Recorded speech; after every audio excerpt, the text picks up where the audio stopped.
সামাজিক মাধ্যমে ছড়িয়ে পড়েছে বেশ কয়েকটি ছবি, যেখানে সেনাপ্রধান সেনাবাহিনীর উর্দি গায়ে ইমামতি করছেন আর তার নেতৃত্বে নামাজ আদায় করছেন প্রায় ৩৫ থেকে ৪০ জন মুসল্লি।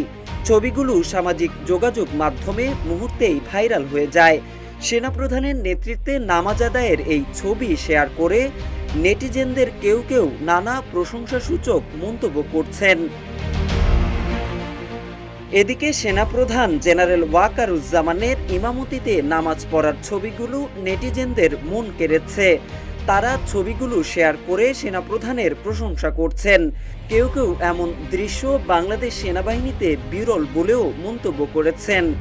সামাজিক মাধ্যমে ছড়িয়ে পড়া ছবিতে বাংলাদেশ সরকারের রাষ্ট্রপতি মোহাম্মদ শাহাবুদ্দিন চুপ্পুকে চেয়ারে বসে নামাজ আদায় করতে দেখা গেছে।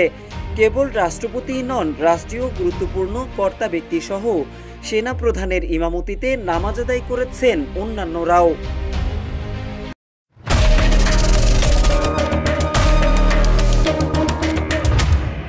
জানা গেছে ২৬ মার্চ মহান স্বাধীনতা দিবস ও জাতীয় দিবস উপলক্ষে এক সংবর্ধনা ও ইফতার মাহফিলের আয়োজন করেছিলেন রাষ্ট্রপতি।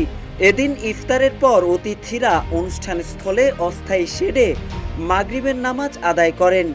জেনারেল ওয়াকারুজ্জামানের ইমামতিতে রাষ্ট্রপতি মোহাম্মদ শাহাবুদ্দিন, প্রধান নির্বাচন কমিশনার এএমএম নাসির উদ্দিন, স্বরাষ্ট্র সচিব নাসিমুল গনি সহ ইফতার মাহফিলে আমন্ত্রিত অতিথিরা নামাজ আদায় করেছিলেন।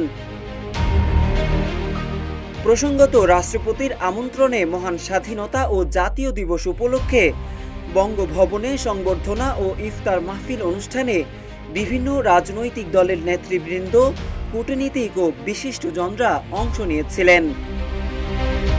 মোহাম্মদ সাইফুল ইসলাম, ইত্তেফাক।